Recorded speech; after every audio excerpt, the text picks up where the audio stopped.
संसदेचं अधिवेशन आजपासून सुरू. 15व्या लोकसभेचं शेवटचं अधिवेशन.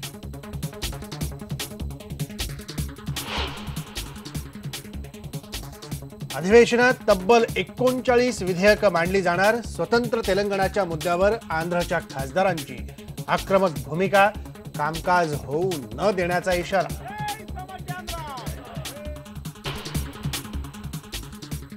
कोल्हापूरमध्ये आजपासून पुन्हा टोल वसुली सुरू. 9 पैकी 3 टोल नाक्यांवर कडक पोलीस बंदोबस्तात टोल वसुली. टोल म्हणजे जनतेची वाटमारी आहे. का नाही कायदा हातात घेणार लोक? तुम्ही वेळ आणताय, सरकार वेळ आणतं. टोल विरोधात जनतेनं कायदा हातात घेतला तर चूक सरकारची. टोल वसुली विरोधात अण्णांची रोखठोक भूमिका. टोल विरोधात छेडणार आंदोलन. IBN लोकमतला एक्सक्लुझिव्ह मुलाखत.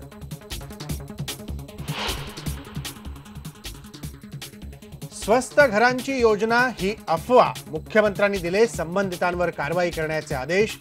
मंत्रालयाबाहेर लोकांची फॉर्म भरण्यासाठी आजही झालेली गर्दी पोलिसांनी हटवली.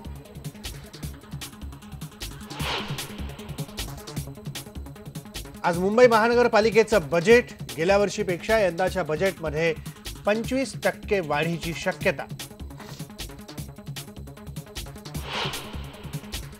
काही करू शकू. आत्मदान सुद्धा करायला तयार आहे. आम्ही रस्त्यावर उतरायला तयार आहे आणि अजितदादाला ठचून बाहेर काढायला तयार आहे. अंगणवाडी सेविकांच्या पेन्शनचा निर्णय कॅबिनेटमध्ये घेणार. मुख्यमंत्र्यांचं अंगणवाडी सेविकांना आश्वासन. तर ज्युनियर कॉलेजच्या शिक्षकांच्या प्रश्नावर आज मंत्रिमंडळात चर्चा होण्याची शक्यता.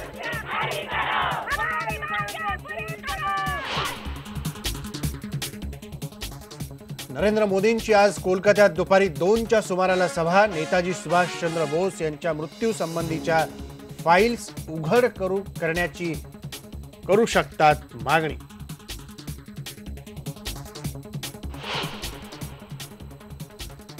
आणि भारतीय वंशाचे सत्या नदेला मायक्रोसॉफ्टचे नवे CEO. हैदराबाद जन्मभूमी असलेल्या सत्या नदेलांनी मंगळूर विद्यापीठातून केलंय ग्रॅज्युएशन.